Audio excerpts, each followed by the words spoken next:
السلام عليكم ورحمة الله وبركاته. معكم كامل عيد في حلقة جديدة. حلقة النهاردة بعنوان سوشيال ميديا الأهلي والدبة التي قتلت صاحبها. طبعا، زي ما احنا عارفين من زمان الأهلي، أول ما بدأت الرعاية أو من زمان قبل كده، يعني يمكن من أول ما اتولدنا واحنا سامعين نسمع عن الأهلي والزمالك قطبي الكرة المصرية، والأهلي والزمالك قد بعض. ولا أصل الأهلي، يعني حتى كنا احنا بنستغرب ان انت تلاقي مثلا في المدرسه الفصل كله مثلا في واحد او اتنين زملكاويه والباقي كله اهلاويه. فيقول لك لا، اصل الزملكاويه في زملكاويه كتير موجودين في خط القناه. طب يا جماعه، ده في الصعيد كله مثلا اهلي. يقول لك في معرفش زملكاويه موجودين في طنطا، في موجودين في معرفش ايه. ف مع الوقت طبعا يعني، يمكن بعد لما بدأت ظهرت زي ما قلنا الرعاية، بدأ يظهر ان احنا نشوف ان مثلا الاهرام بيدي فلوس للاهلي اكتر من الزمالك. بدأوا الزمالك يقول لك لا، ده الاهرام وبيجامل الاهلي والكلام ده. لغايه لما طبعا، يمكن لما جه محمود طاهر، المهندس محمود طاهر رئيس النادي الاهلي، وبدأ يسيب الاهرام وبدأ يعمل رعايه مع صلة باعتبار انها شركة سعودية ومش موجودة هنا في السوق المصري. فأول حاجة فكرت فيها انها تشتغل بشكل علمي شوية، وبدأت تجيب شركات، 3 شركات يعملوا تحليل للبيانات المصريين. وكان من ضمن اشهرهم شركه ابسوس، اللي طلعت نتيجه في الاخر، او 3 شركات طلعوا ان الجمهور الاهلي بيمثل 80% من المصريين. آه، طبعا رقم مهول، رقم كبير جدا. وعشان كده طبعا الاهلي يمكن من بعد صله نقل نقله كبيره جدا يعني في الفتره اللي فاتت. يمكن نفس الكلام مع يعني أكدوا مركز بصيرة، مركز التابع لمجلس النواب أو تبع مجلس الوزراء، تبع المجلس الوزراء، مركز بصيرة. قال لك إن المصريين في 72% منهم أهلاوية و21% زملكاوية.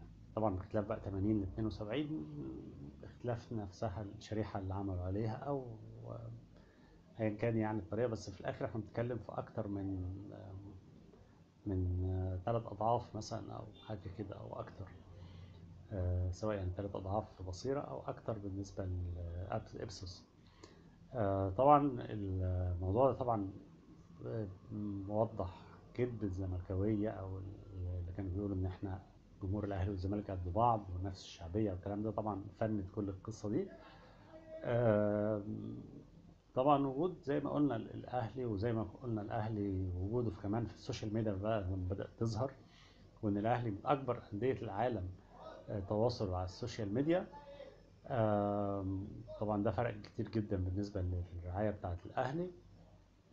والاهلي طبعا اكبر في الشرق الاوسط طبعا قبل ما يجي رونالدو للنصر. فطبعا فرق كتير جدا في دعاية الأهلي وفي الرعاية. زي ما نشوف كل سنة بتلاقي الرعاية بتزيد بتزيد بتزيد بشكل كبير جدا، ما شاء الله يعني مع الأهلي. وبدأ الأهلي يفرق بفروق كبيرة جدا عن الزمالك في الرعاية. السوشيال ميديا زي ما قلنا كان نافع جدا للأهلي بالشكل ده.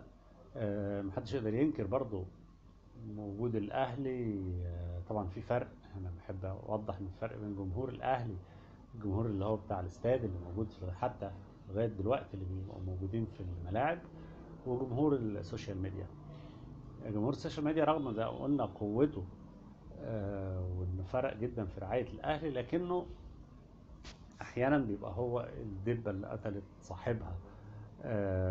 باعتبار ان احنا زي ما احنا عارفين طبعا ان الاعلام الزملكاوي اقوى كتير جدا من الاعلام الاهلاوي. وزي معظم الأقليات يعني، واحنا عارفين مين أكتر ناس مسيطرين على الإعلام يعني. فتلاقي الإعلاميين، إعلام الزمالك ناشط بشكل كبير جدا. معظم الإعلاميين اللي موجودين في مصر زملكاوية، سواء إبراهيم فايق، إبراهيم عبد الجواد، هاني حتحوت. حتى الأهلاوية منهم منحازين للزمالك أو منحازين للفلوس يعني. زي ما قلنا قبل كده أعلام الكوين يعني، سواء سيف زاهر أو مدحت شلبي أو محمد فاروق. او طبعا مجدي عبد الغني او مصطفى يونس. فالاعلام الاعلام الزملكاوي اقوى كتير جدا من الاعلام الاهلي، وناشط واخدين مساحه اكبر من الاهلي، فبيقدروا يسربوا بعض الحاجات لجماهير الاهلي، وللاسف جماهير الاهلي بتنساق وراهم، يعني زي ما احنا شفنا في السنين اللي فاتت. يمكن بعد القضيه ممكن بتاعت بيتسي موسيماني، وبعد ما خد بطوله افريقيا، وبعد التفوق الرهيب للاهلي على الزمالك، لقينا بدا الاعلام بقى يشتغل على ان لا ده بيتسو موسيماني مش مدرب مش كويس، لا ده ما اعرفش بيتسو ايه. حتى احنا شفنا حاجه غريبه جدا، يعني بيتسو موسيماني الاهلي بيكسب 5-3، يكسب الزمالك 5 بنتيجة تاريخية يعني. حتى يمكن جمهور الأهلي لما قال لك ديربي إيه 5 بيتسو 6 جوزيه، نتيجة تاريخية. بنلاقي للأسف عماد متعب اللي هو المفروض محسوب على الأهلي يعني بيقول لك إن لا، آه، كارتيرون تفوق على بيتسو موسيماني، معرفش ازاي فريق واحد مغلوب 5 تفوق على اللي كسبانه 5 يعني.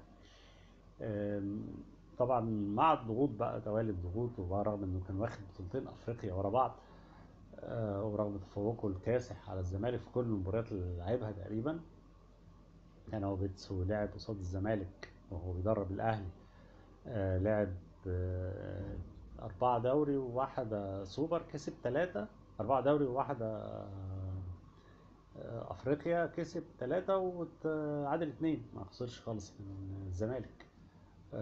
فطبعا كانت حاجة صعبة جدا بالنسبة للزمالكاوية وعلام الزمالك، وحاولوا يطفشوه ونجحوا طبعا مع الوقت بضغط الزيادة لجماهير الأهلي على بيتسو موسيماني لغاية لما الراجل في الآخر مشي. نفس الكلام طبعا اتكرر على سوارش، اللي أول ما جه مجرد إن هو جه بدأ هجوم جامد قوي عليه من السوشيال ميديا الأهلي، لغاية رغم إنه الراجل كان بيلعب بالناشئين. اتنقل الكلام ده زي ما احنا شفنا الايام دي، حتى الكولر بدأ هجوم برضو على كولر، وكولر مش مثبت تشكيل، وكولر معرفش ايه. نفس الموضوع للعيبه، احنا بنشوف اللعيبه ازاي ان جمهور السوشيال ميديا قضى فعليا على لويس ميكسوني. اللي هو لويس ميكسوني يعني بيقول هو قعد سنه جاب 4 تجوان في الزمالك.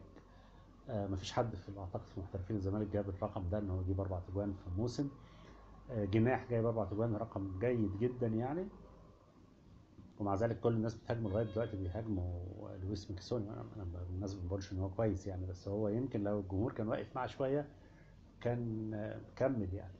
نفس الكلام تاو، اصابه مزمنه، واصابات تاو رغم ان الراجل يعني هو اتصاب اكتر من اصابه، بس كل الاصابات مختلفه يعني. مره شد في الخلفيه، مره قطع في الاماميه، مره شد في الاماميه بس في الرجل الثانيه، اصابات مختلفه يعني، مش نفس الاصابه بتتكرر. ايضا برضو هتلاقي لعيبه مثلا زي محمد وليد ازارو في البدايه، لما قالك وليد ازارو ده طبعا لما طفشوه. حسام حسن قعدوا يضغطوا على بيتسو وسالم، ما بيلعبوش، ولما مشي بيتسو سواريش ما لعبوش، ولما جه كولر برضه ما لعبوش، ومع ذلك بعد كده الناس بدأوا يهاجموا حسام لغايه لما الراجل مشي، راح سموحه زي ما شفناه اول ماتش حفظ هدفين. الموضوع اتنقل لشريف، بدأ هجوم على شريف، على قفشه، على الشحات، بنهاجم السوشيال ميديا بيهاجم لعيبه الاهلي لدرجه ان احنا بنشوف حاليا شريف بيبقى جوه ال 18، وشريف اللي كان هداف الدوري الموسمين بيبقى جوه ال 18 وما بيشوطش، بيباصي يعني. نفس الكلام كنا فاكرين كان بيعمله وليد ازارو، كان بيبقى منفرد وما رضاش يلعب، بيباصي لحد تاني، ما رضاش يحط الجون رغم ان فرصته احسن. يمكن في اخر ماتش المصري شايفين قفشه منفرد من نص ملعب الاهلي، يعني مش من نص الملعب ده، من نص ملعب الاهلي، انفراد تام. ولما بيوصل على حدود 18 بيوصيها للشحات وفي ظهره، لان هو خايف رغم ان موقفه احسن من الشحات، بيديها للشحات اللي في جنبه وبيديها له في ظهره، لانه خايف ان يضيع كوره فتبقى مشكله زي ما حصل قبل كده، ضيع في ضربه جزاء في فيوتشر. فالضغط أثر طبعا نفسيا على اللعيبة بشكل كبير جدا. برضو في ضغوط، بعض الناس بدأوا يهاجموا الشناوي، والشناوي لازم يقعد، والشناوي لازم ما يلعبش، اللي هم نفسهم كانوا بيهاجموا علي لطفي، يقول لك علي لطفي ما ينفعش يبقى موجود في الأهلي ولازم يجيب جون تاني. ايضا النهارده الضغط بدأ يتنقل كمان على الإدارة، إن الإدارة فاشلة، وخطيب أصله لعيب أسطورة ولعيب مع اللي هو كذبة الإعلام الزملكاوي، اللي بيحاول يرجع يحاول يكرسها يعني، او يحاول ينقلها للناس، ان الخطيب اسطوره، هو لعيب كبير قوي بس هو مش اداري. رغم ان الراجل بدأ من اول عضو مجلس اداره لامين صندوق لنائب رئيس لرئيس. رغم ان نجاحاته كبيره جدا سواء في الرعايه، ملفات الرعايه اللي شايفينه بيقودها بشكل كبير جدا، والرعايه زي الاهلي حافظت قفزات هائله جدا في عهد الخطيب. ايضا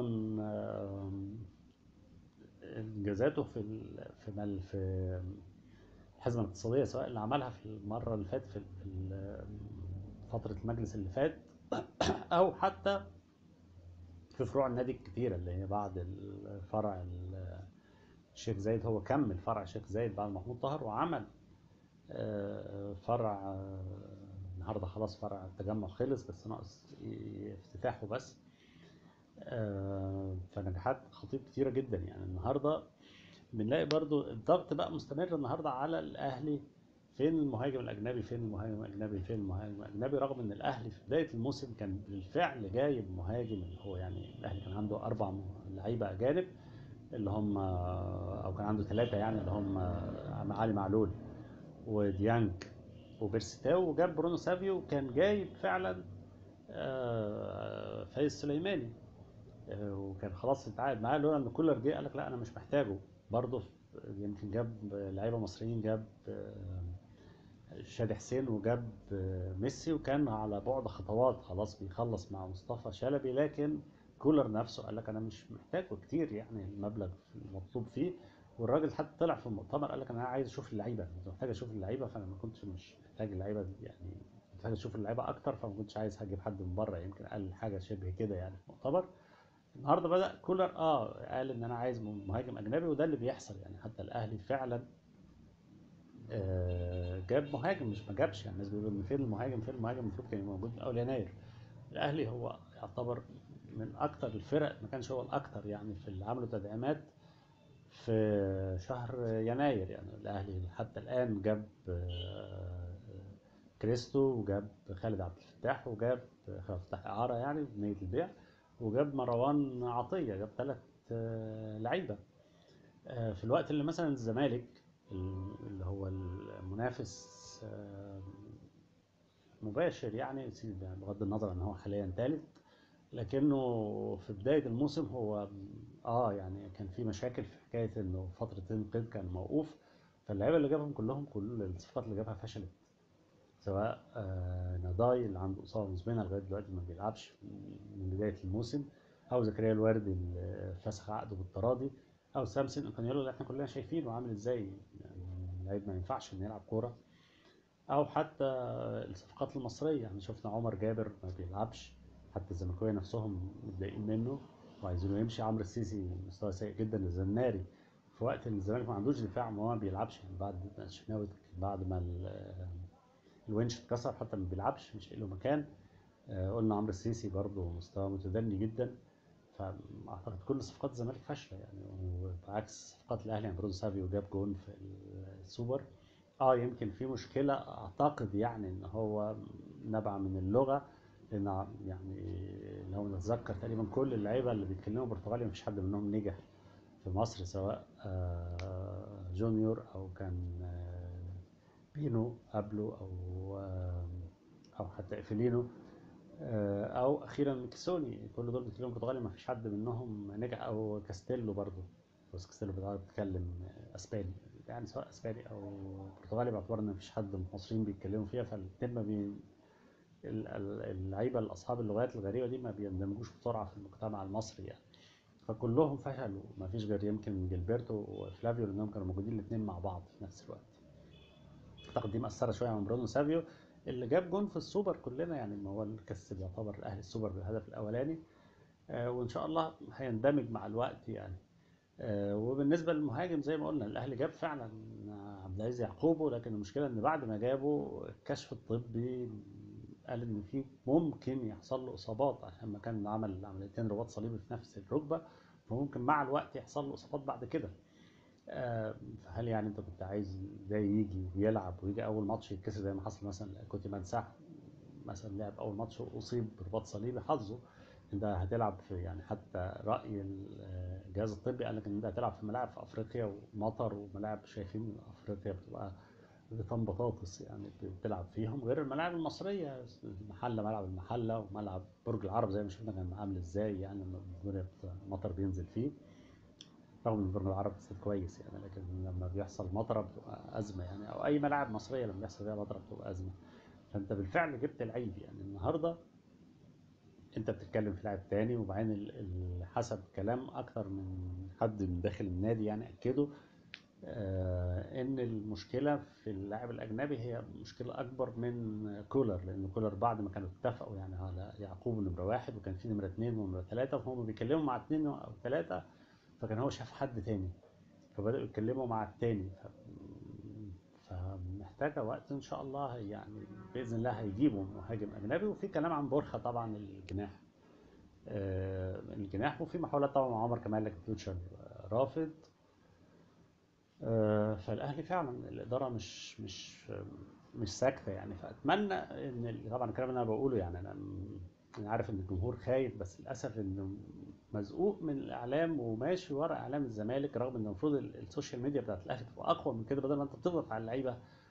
فيا ريت تضغط على إدارات الأندية مثلا رافضة تديك لعيبة، اللي بتتعنت في إنها تديك لعيبة. ما بتكلمش طبعا عن إدارة، كل إدارة من حقها إنها تحتفظ بلعيبتها يعني. لو فيوتشر شايفين إن عمر كمال محتاجينه فحقهم، لكن مش من حق مثلا إدارة زي إنبي إن هو يتعنت مثلا في مبلغ في مصطفى شلبي، في الآخر أنت تسيبه ويروح تديه للزمالك يعني. فأنت لازم تضغط أنت كسوشيال ميديا أهلاوية، تضغط أنت على إدارة دي، على إدارة مثلا واحد زي الشريعي رئيس النادي ده، لازم تضغط عليه إنه يعرف إن جمهور الأهلي هو مين، أنت إزاي بتقف كده قصاد الأهلي يعني. ايضا برضه نفس الكلام، مثلا لما نشوف حكم بيعمل زي وليد عبد الرازق بيعمل كارثه في ماتش المصري، انت عندك ضربه جزاء واضحه جدا لقفشه، قفشه بيسيل دم من وشه، وفي الاخر ما بيرجعش للفار وما بيحسبهاش ضربه جزاء. محمد شريف رجله كانت هتتكسر تقريبا وما بيحسبش فاول. الوقت الضايع 6 دقايق بيقف منهم دقيقتين بس في علاج الحارس، وغير ان في تغييرين يعني المفروض مش اقل من 4 دقايق، بيديك ثواني ويصفر. المفروض ضغط السوشيال ميديا يبقى على دول، مش على النادي الاهلي. يعرف الحكم ده ان هو انت اسماعيلاوي، وانت بتوع اسماعيليه ومبسوطين بيك، بس انت مش حياتك كلها في اسماعيليه، انت هتخرج بره اسماعيليه. فانت لما تخرج بره اسماعيليه وتروح بتلعب في المحله، جمهور الاهلي في المحله هيبقى ضدك. رحت اسكندريه يبقى جمهور الاهلي في اسكندريه ضدك. جيت القاهره يبقى جمهور الاهلي في القاهره ضدك. فيخاف هيفكر مليون مره قبل ما يظلم الاهلي.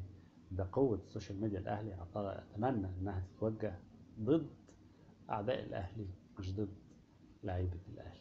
اعتقد ده اهم ما كان في الفيديو. اسف على الاطاله اذا كنت طولت. ولو عجبكم الفيديو ما ننساش لايك وشير وسبسكرايب. السلام عليكم ورحمه الله وبركاته.